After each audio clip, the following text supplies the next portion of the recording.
नमस्कार दोस्तों, स्वागत है आप सभी का हमारे YouTube चैनल पर हैरी स्कैरी टेल्स में। मेरा नाम हैरी है। आज मैं आप सभी के लिए एक और सच्ची और बेहद डरावनी कहानी लेकर आया हूँ। इस कहानी के लेखक हैं केवल मांडलिया। अब मैं कहानी आप लोगों को केवल जी के पॉइंट ऑफ व्यू से सुनाऊंगा। तो चलिए दोस्तों, कहानी शुरू करते हैं। मैं डॉक्टर वेस्टेल शर्मा। हाल ही में मैंने पीएचडी किया। उस घटना के बाद सब कुछ बदल गया। मैं पिछले 9 सालों से मनोचिकित्सा की सलाह ले रहा हूँ। कुछ घटनाएं ऐसी होती हैं आपकी जिंदगी में कि आप उसे कभी नहीं भूल सकते। ये उस रात की बात है जो रात आज भी मुझे काली नागिन बन के डसती है। वो एक बहुत खौफनाक रात थी। आज से 10 साल पहले की बात है। मैं अपने कमरे में बैठा था और शनिवार की शाम थी। मेरे पास कोई काम नहीं था। उतने में मेरे दोस्त मुकेश का कॉल आया। उसने मुझसे कहा कि गणेश की बर्थडे पार्टी है और उसने हमें भी इनवाइट किया है। तो मैंने पूछा कि सुरेश और रमेश आ रहे हैं। उसने जवाब दिया, हाँ आ रहे हैं। तो मैंने कहा कि चलो मैं भी चलता हूँ। ये कहकर मैंने फ़ोन रख दिया और मैं पार्टी के लिए रेडी होने लगा। पार्टी 10 बजे थी। मैं 9:30 बजे घर से निकल गया। मैं वहाँ 10 बजे पहुँच गया था। वहाँ बहुत सारे दोस्त आए थे। वो बहुत बढ़िया पार्टी थी। हमने बहुत एंजॉय किया। पार्टी में सुरेश, रमेश और मुकेश ने बहुत शराब पी ली थी। तो मैंने सोचा कि उन तीनों को घर छोड़ देता हूँ, फिर मैं घर चला जाऊँगा। तो हम चारों पार्टी से निकल गए। रात के करीब 12:30 बजे। कोई रिक्शे वाला या टैक्सी वाला नहीं मिल रहा था। तो हम थोड़ा आगे चले, फिर भी कोई रिक्शा या टैक्सी नहीं मिली। तो मैंने सोचा कि कैब बुला लेता हूँ और फिर मैंने कैब बुक कर दी। हम कैब के लिए वेट कर रहे थे। पूरी सड़क एकदम सुनसान थी। दूर दूर तक कोई नजर नहीं आ रहा था। मैंने आसपास बैठने के लिए जगह ढूंढी, लेकिन कहीं पर भी जगह नहीं मिली।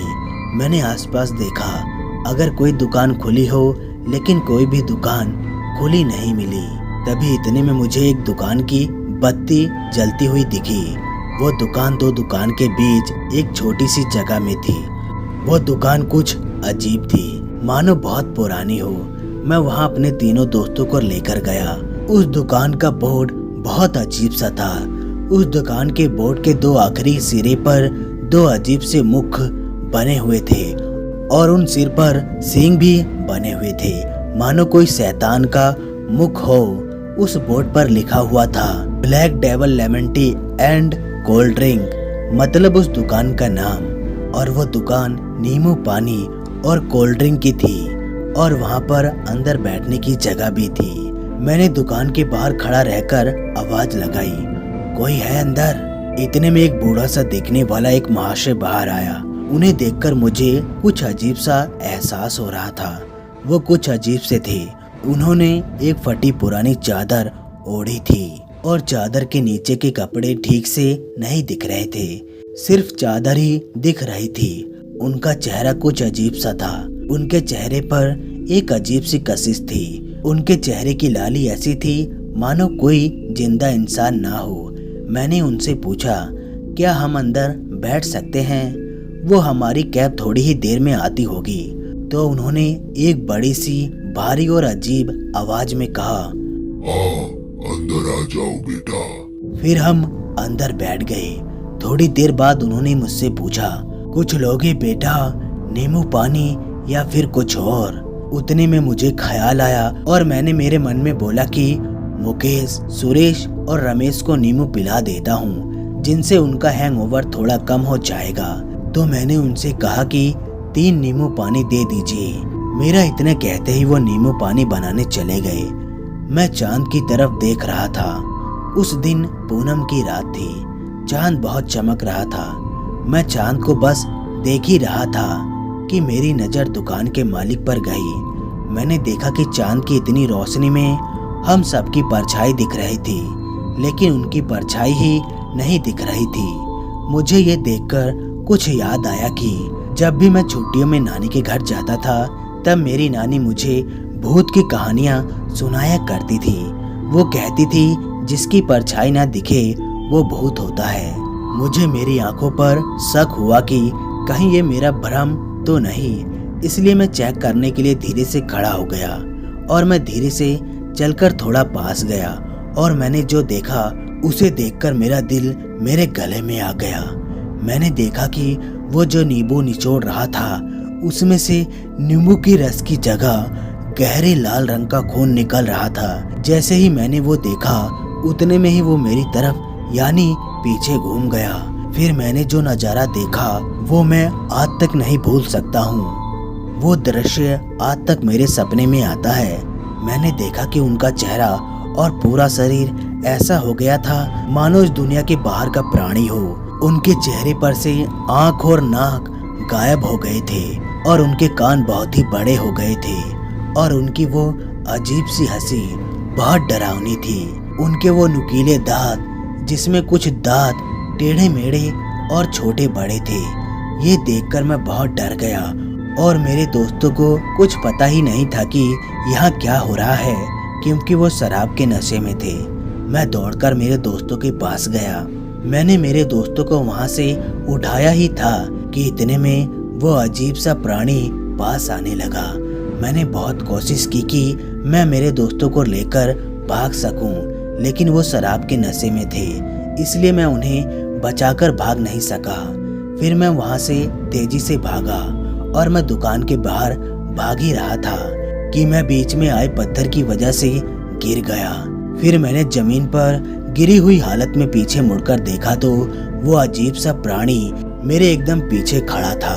मैं डर के मारे खुद को घसीटता हुआ थोड़ा पीछे चला गया। मेरे पसीने छूट रहे थे। मैंने उससे डरी और सहमी हुई आवाज में पूछा, क्या बिगाड़ा है हमने तुम्हारा, क्यों हमें मारना चाहते हो? उसने एक अजीब और डरावनी आवाज में कहा, एक बार की बात है, तुम लोगों की तरह ही रात को 3 नौजवान आए थे। वो लोग भी शराब के नशे में धुत थे। उन्होंने आकर नींबू पानी मांगा। शराब के नशे में और पैसे की लालच में आकर उन्होंने मेरा खून कर दिया और सारा सोना, पर्स और पैसे लूट लिए और पूरी दुकान भी लूट ली। उस दिन से मैं जगह जगह मेरी ये दुकान लेकर जाता हूँ और तुम लोगों के जैसे शिकार ढूंढकर उन्हें मारकर मेरा बदला लेता हूँ। मैं उनसे कहने लगा कि मुझे छोड़ दो, मुझे जाने दो, मुझे छोड़ दो। उतने में कैब आ गई। मैं जल्दी से भागता हुआ कैब में चढ़ गया और मैंने कैब ड्राइवर से कहा, जितनी जल्दी हो सके उतनी तेज चलाओ। मेरे पसीने छूट रहे थे। मैं कैब में बैठा बोल रहा था, राम राम राम राम। मैं बहुत डरा हुआ था। इतने में कैब ड्राइवर ने मुझसे पूछा, साहब आप इतने डरे हुए क्यों हो?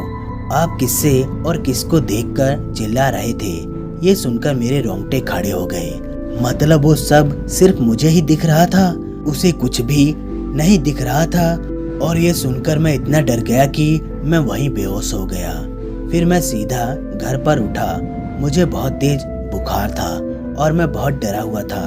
ये घटना मुझे हर रोज सपने में आती थी और आज भी कभी कभी आती है। वो उस दुकान के मालिक का दृश्य, वो अजीब सा प्राणी, सब मुझे अभी भी कभी कभी सपने में डराते हैं। इस घटना के बाद मेरे वो तीनों दोस्त यानी मुकेश, सुरेश और रमेश कभी नहीं मिले और आज तक लापता हैं। तो दोस्तों कहानी बस यहीं तक थी। कहानी आप लोगों को कैसी लगी लाइक और कमेंट करके जरूर बताएं और साथ में हमारे चैनल को भी सब्सक्राइब कर लें। तो चलिए दोस्तों कहानी शुरू करते हैं। रोज की तरह सोनम उठी, बाथरूम गई, नहा धोकर पुराना सा सलवार सूट डाला। किचन में गई तो माँ भावहीन होकर खाना बना रही थी। माँ मैं पोछा लगा देती हूँ, उसने कहा तो माँ ने कोई जवाब नहीं दिया।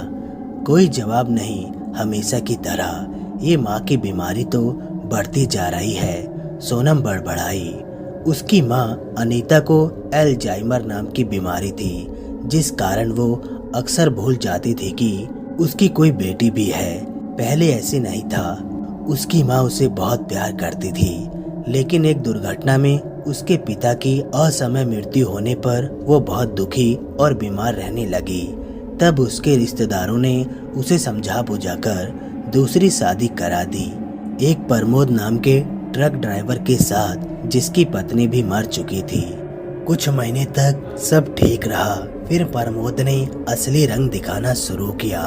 वो एक नंबर का शराबी था और 12 साल की मासूम सोनम को जरा भी पसंद नहीं करता था। इतनी छोटी आयु में घर के लगभग सारे काम उसके जिम्मे कर दिए गए थे, क्योंकि प्रमोद को उसकी माँ की बीमारी का बहाना था।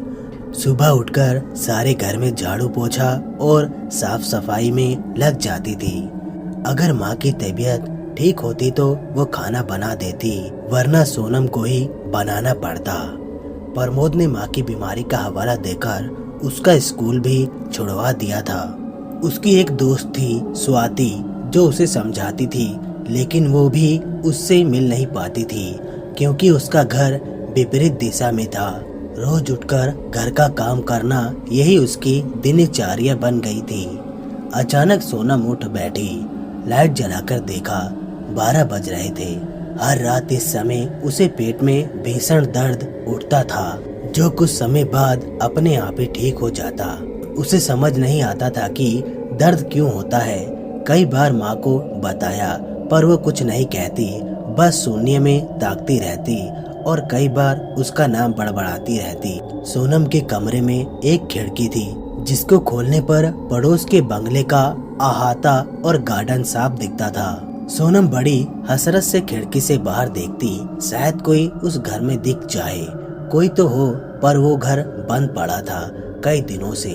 लेकिन आज उसने बाहर झांका तो कुछ हलचल दिखाई दी उस घर में। सोनम खुश होकर देखने लगी। उसने देखा एक औरत और एक लड़का लगभग उसकी उम्र का गार्डन में साफ सफाई कर रहे थे। सफाई करते करते उस औरत की नजर सोनम की खिड़की पर पड़ी तो सोनम ने हाथ हिलाया, पर उस औरत का चेहरा उदासीन रहा। ये देख सोनम को बड़ी तकलीफ हुई। कैसे पड़ोसी है, खड़ूस कहीं की। सोनम खिड़की से हट गई और रोजमर्रा के काम में लग गई। अब उसका रोज का क्रम बन गया खिड़की से बाहर देखकर माँ बेटे को देखकर हाथ हिलाना। उसे हैरानी होती थी कि ये कैसे लोग हैं, बात तक नहीं करना चाहते, क्या कारण हो सकता है। उसके मन की इच्छा एक सुबह पूरी हुई। जब वो कूड़ा फेंकने बाहर निकली तो उसे वो औरत दिख गई। नमस्ते आंटी, क्या आप नए आए हैं यहाँ रहने? उसने एकदम पूछ लिया। उस औरत ने उसकी तरफ देखा और मुड़कर चल दी। अरे आप रुकिए तो सही, मेरा नाम सोनम है, मैं सामने वाले घर में रहती हूँ। लेकिन वो औरत नहीं रुकी और चली गई। सोनम मायूस हो गई। कोई नहीं है इस दुनिया में जो मुझसे बात करना चाहता था, न माँ न शराबी बाप, कोई नहीं। मुझे पैदा ही क्यों किया भगवान। कूड़ा फेंककर सोनम घर वापस आई तो प्रमोद को देख सहम गई। आज ये घर पर है, काम करवाकर हालत खराब कर देगा। सोनम सिर झुकाकर वहाँ से अपने कमरे में जाने लगी।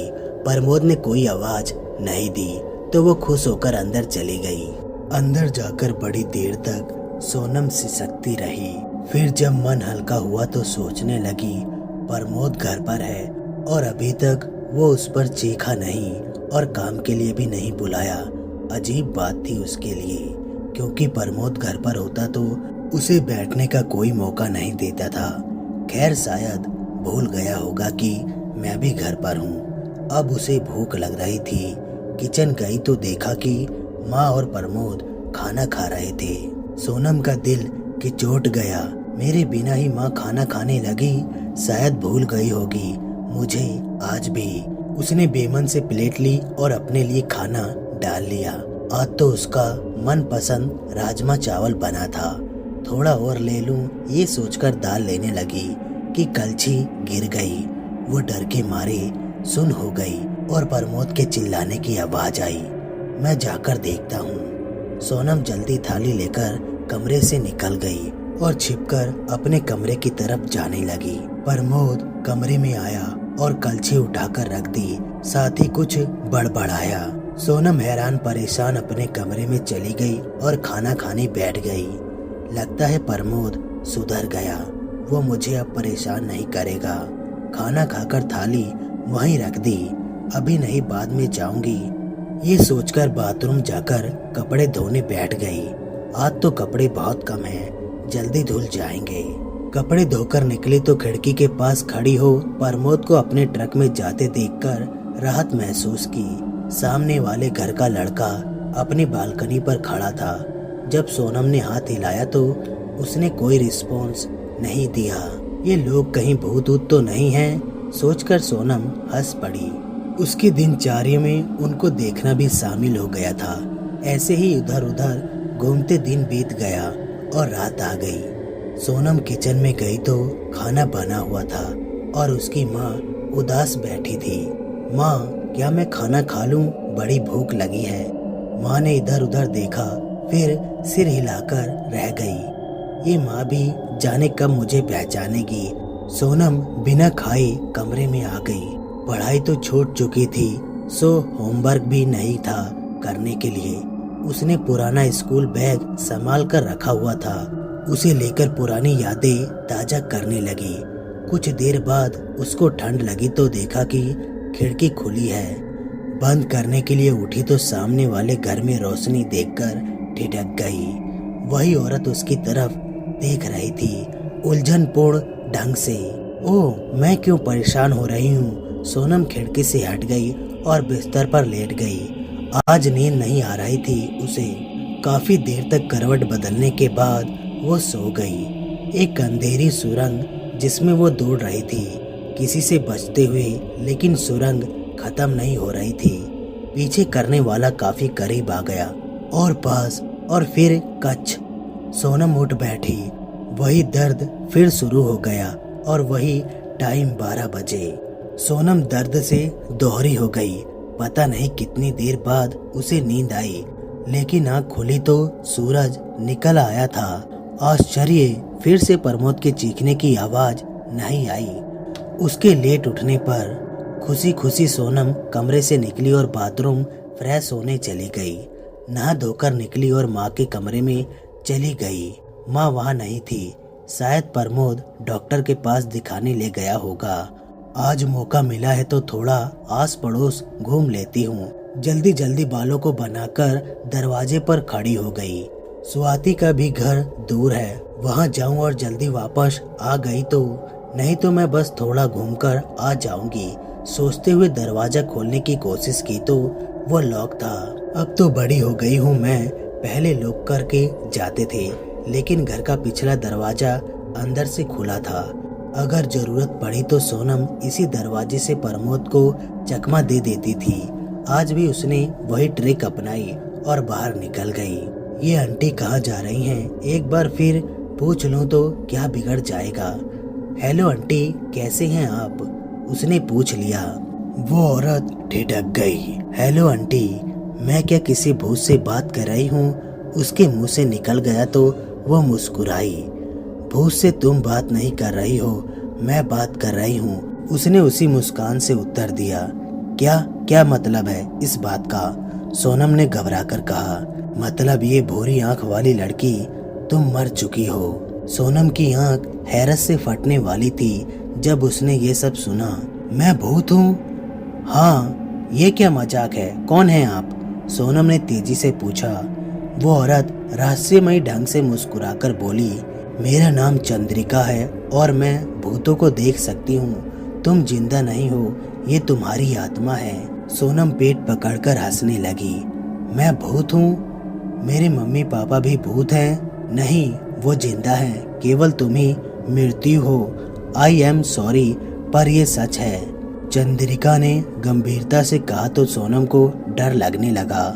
तुम झूठ बोल रही हो, मैं जिंदा हूँ और तुम्हारे सामने खड़ी हूँ। और क्या चाहिए तुमको? सबूत। बस एक बात बता दो, तुम्हारे मम्मी पापा तुमसे कुछ दिनों से बात कर रहे हैं क्या? बात क्यों नहीं करेंगे? ये क्या बात हुई? मेरी माँ को भूलने की बीमारी है। कई बार उन्हें याद नहीं रहता कि उनकी कोई बेटी भी है। पापा मेरे सौतेले हैं, वो मुझसे कम बोलते हैं, उन्हें बस काम से मतलब है। भड़क कर सोनम बोली। थोड़ा दिमाग पर जोर डालो, फिर सोचो। चंद्रिका हमदर्दी से बोली। सोनम को पिछले एक हफ्ते से कुछ तो अजीब लग रहा था। प्रमोद उसे आवाज नहीं लगाता था। वो सामने होते भी नहीं कुछ कहता, ना डांटता, और माँ तो जैसे उसके सामने जाने पर इधर उधर देखने लगती। पहले ऐसा नहीं था। हर रात पेट में असहनीय दर्द, क्या कारण होगा मुझे नहीं पता। अगर मैं भूत हूँ तो मैं चलती क्यों हूँ, उड़ती क्यों नहीं? क्योंकि तुम्हें पता नहीं है कि तुम मर चुकी हो, इसलिए चलती हो। ऐसा करो, जो सामने तुम्हारी खिड़की है उस तक जाओ, लेकिन उड़कर। चंद्रिका ने जैसे कुछ सोचकर कहा। लेकिन मुझे उड़ना कहाँ आता है? सोनम ने मुंह बनाया। तुम बस सोचो कि उड़ना है और बस हो जाएगा। सोनम ने आंख बंद की और मन में कहा, उड़ो। फिर आंख खोली तो देखा वो वहीं थी। एक बार फिर उसने अपने मन में उड़ने की सोची और आश्चर्य, वो तो हवा में उड़ने लगी। उड़ते उड़ते वो अपने कमरे की खिड़की के पास पहुंची और अंदर प्रवेश कर गई। क्या मैं मर गई हूँ? सुबक सुबक कर सोनम रोती रोती ही खिड़की के रास्ते बाहर निकल गई। चंद्रिका अभी तक वहीं खड़ी थी। लेकिन मुझे क्यों नहीं पता चला कि मैं मर गई हूँ? गहन उदासी से उसने पूछा। कई बार टेंशन इतनी हो जाती है कि इंसान को पता ही नहीं चलता कि वो मर चुका है। इसका वास्तविक कारण तो मैं नहीं बता सकती, पर होता है, इतना पता है। आप इतना सब कुछ कैसे जानती हो? वो लड़का आपका क्या लगता है? वो मेरा ही बेटा अभय है। जब ये मेरी कोख में था तो इसके पापा मुझे लेकर डॉक्टर के पास रूटीन चेकअप के लिए जा रहे थे, लेकिन एक्सीडेंट के कारण वो हमें छोड़ गए। मैं घायल थी। इसके जन्म के बाद मैं कोमा में चली गई। तब मुझे विजन आने लगे। बहुत सारी अनंत आत्मा दिखने लगी। वो कहती थी, अभी तुम्हारी जरूरत है, तुम्हारी मौत नहीं हो सकती। इतना कहने के बाद उसने लंबी सांस ली। सोनम भौचुक होकर सुन रही थी। चंद्रिका पूर्ण बोली, मुझे होश आ गया। अपने पति की दुखद मृत्यु के गम से अभी उभर नहीं पाई थी कि जगह जगह मृत्यु आत्मा दिखने लगी। सब कुछ न कुछ मदद चाहती थी। मैं घबरा गई और पारिवारिक पंडित की सहायता से अभिमंत्रित धागा अपने और बेटे के गले में बंधवा लिया। इससे वो आत्मा पास नहीं फटकती थी, पर उनके होने का आभास हरदम होता था। मैं कारोबार की भागदौड़ अपने देवर को देकर यहाँ आ गई रहने अपने बेटे के साथ। इसे यहीं विद्यालय में डालूंगी।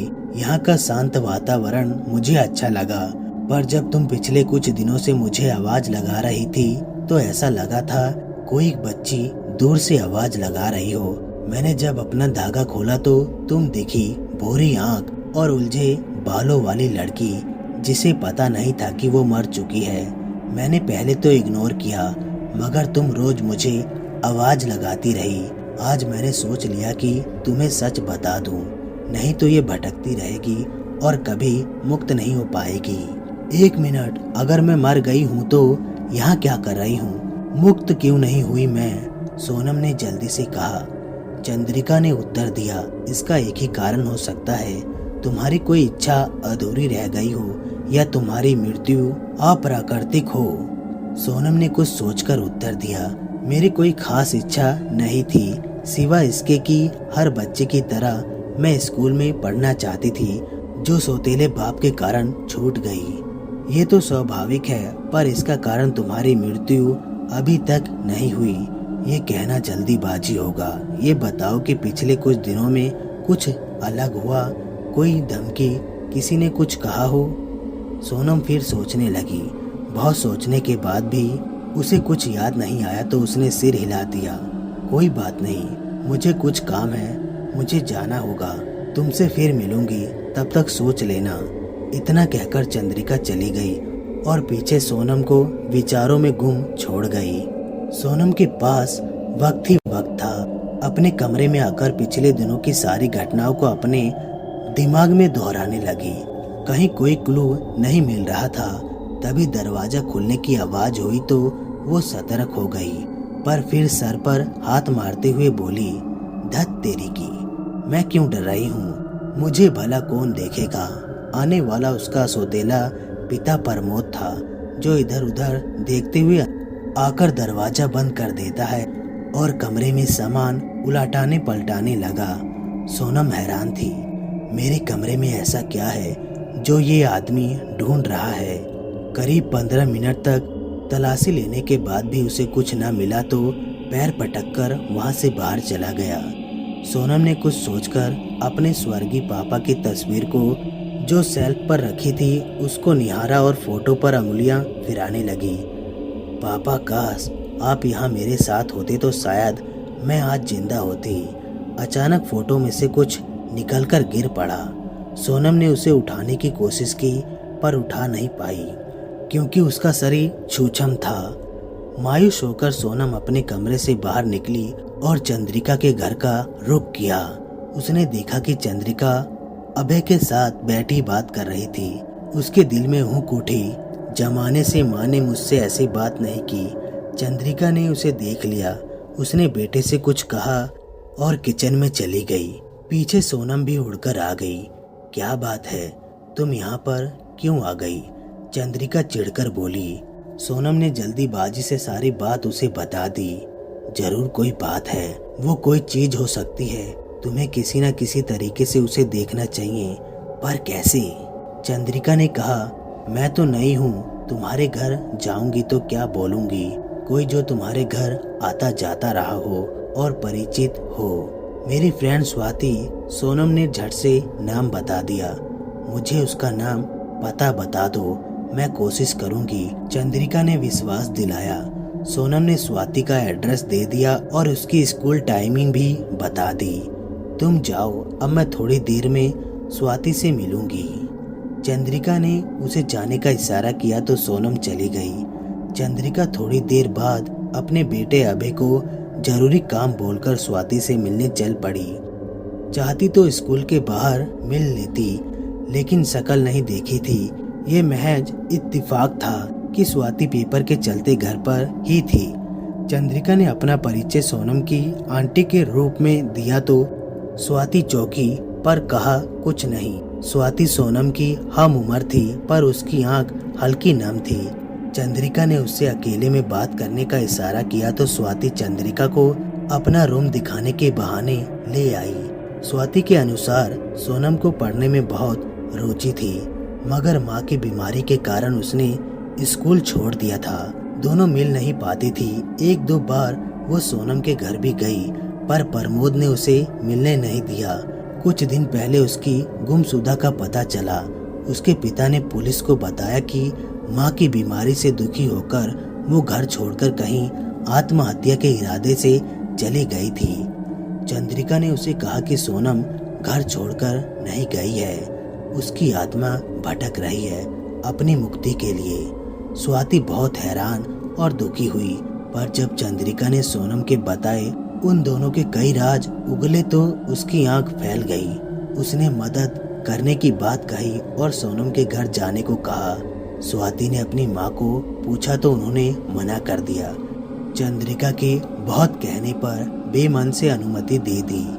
दोनों सोनम के घर के बाहर खड़ी होकर अंदर जाने को सोच रही थी कि सोनम आ गई और उसने कहा कि प्रमोद घर पर नहीं है, सिर्फ चंद्रिका ही उसे देख सकती थी। दोनों अंदर चली गई।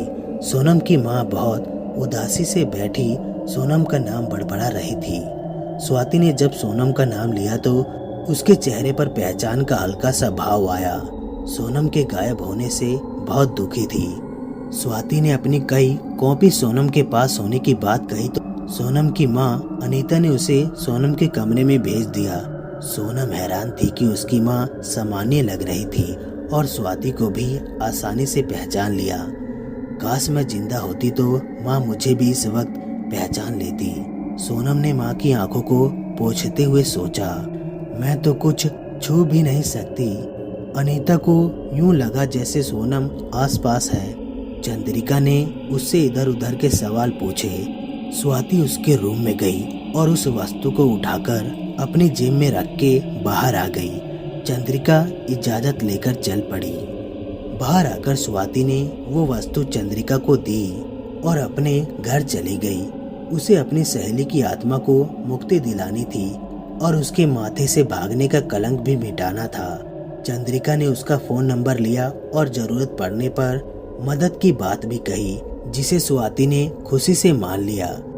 चंद्रिका ने उस वस्तु को देखा जो एक छोटे लिफाफे में थी और कलर में ब्राउन थी। चंद्रिका नई थी इस इलाके में, किसी को अच्छे तरह से जानती नहीं थी, इसलिए सोनम की खातिर चंद्रिका दोबारा अभय को लेकर माता पिता के घर चली गई। उसे देख देवर बहुत खुश हुआ, पर उसने अपने आने का मकसद बताया तो उसने बड़ी खुशी से उस वस्तु की जांच करवाई। चंद्रिका को जिसका डर था वो वही निकला। हाँ, वो ड्रग्स का पैकेट था जिसे प्रमोद बड़ी बेसब्री से ढूंढ रहा था। ये जानकर चंद्रिका ने अभय को देवर के पास छोड़ा और वापस सोनम के पास गई।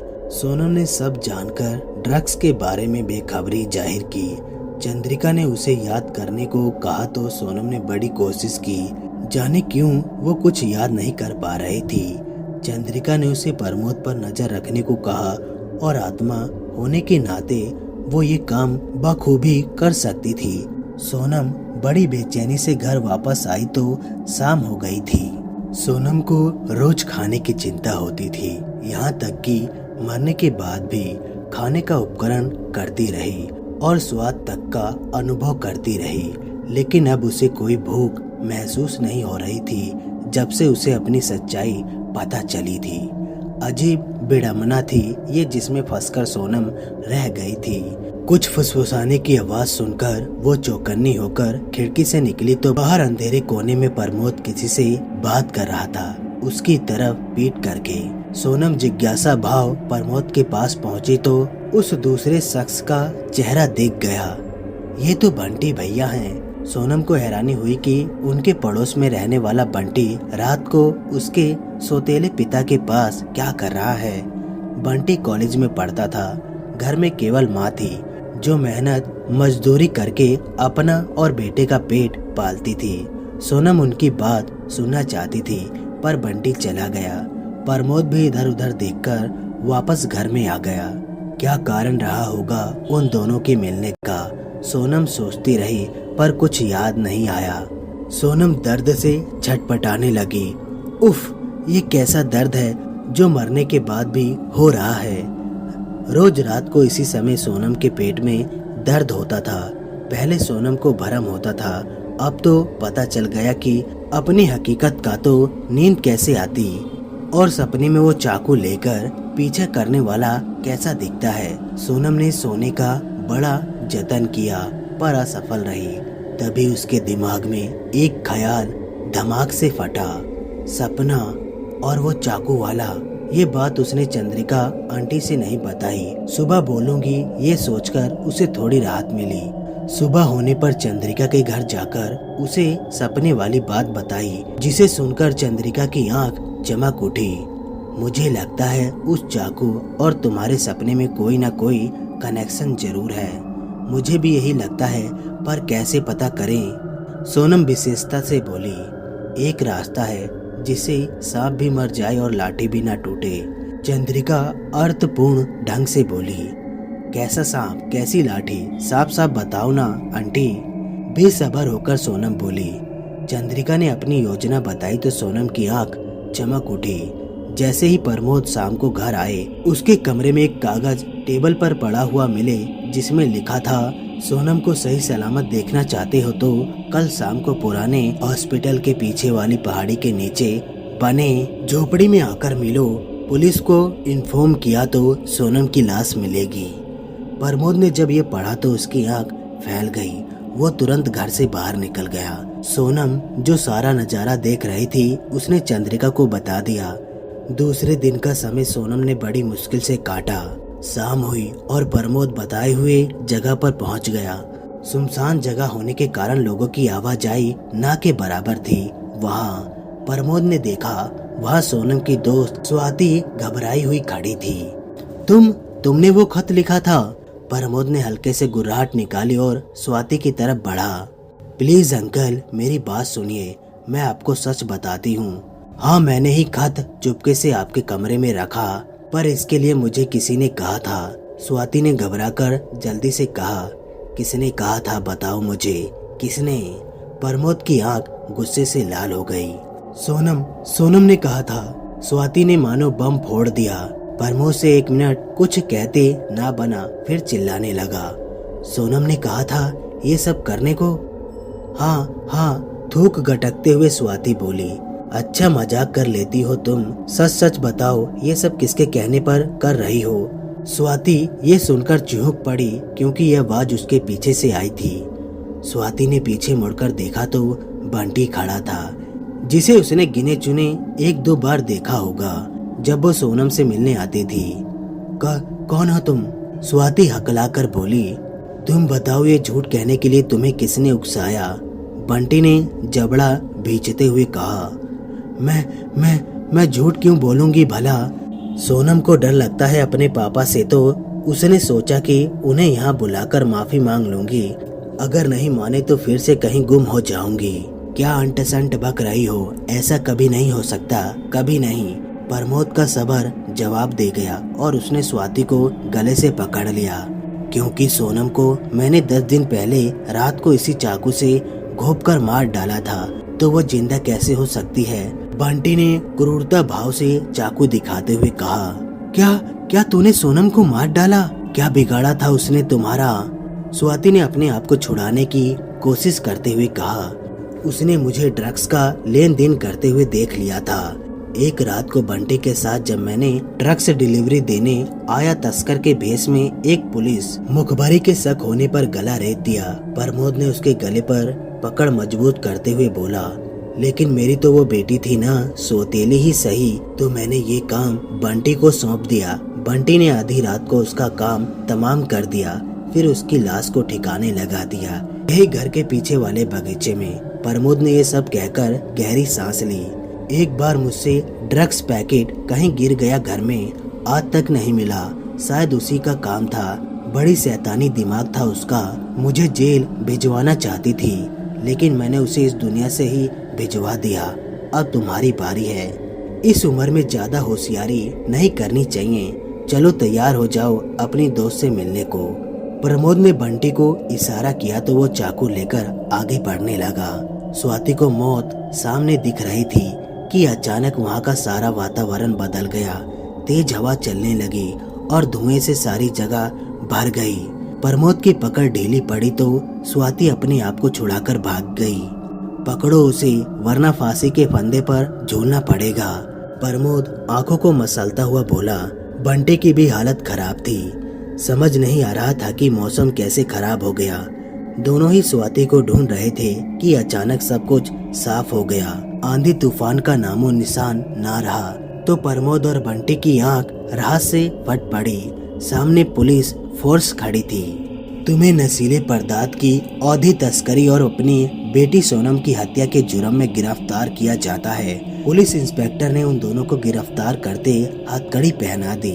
उन दोनों को गाड़ी में बैठा दिया गया, जहां से उन्हें जेल भेज दिया गया। इंस्पेक्टर ने चंद्रिका और स्वाति का शुक्रिया अदा किया, जो इस पूरे नाटक की सूत्रधारा थी। उसने उन्हें तसल्ली दी कि उन्हें उम्र कैद या फांसी से कम सजा नहीं मिलेगी। इंस्पेक्टर के जाने के बाद स्वाति ने डबराई आंखों से सोनम को पुकारा तो सोनम सामने आ गई। चंद्रिका ने सोनम की तरफ से उसे शुक्रिया कहा। धन्यवाद आंटी, मेरी मौत का सच सामने लाने के लिए।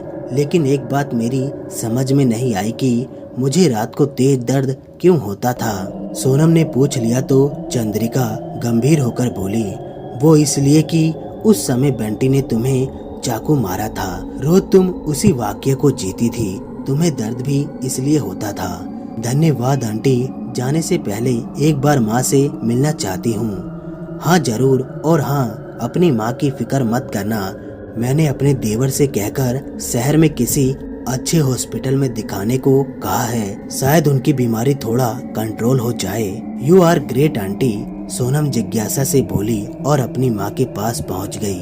उसकी माँ को लगा कि सोनम आई है तो वो उसका नाम पुकारने लगी। सोनम अपनी माँ को देखती हुई दूसरी दुनिया के सफर पर चल दी। चंद्रिका भी मुस्कुराकर अपने घर चल पड़ी। साथ में स्वाति भी थी। उसे लग रहा था कि आत्मा उसे आसानी से नहीं छोड़ेगी। मन में सोच रही थी कि अपना प्राइवेट आत्मा मुक्ति ऑफिस खोल लूं। खैर, आइडिया बुरा नहीं है ना। तो दोस्तों कहानी बस यही तक थी। कहानी आप लोगों को कैसी लगी लाइक और कमेंट करके ज़रूर बताएं और साथ में हमारे चैनल को भी सब्सक्राइब कर लें। हम आपसे मिलते हैं नेक्स्ट वीडियो में, तब तक के लिए धन्यवाद दोस्तों।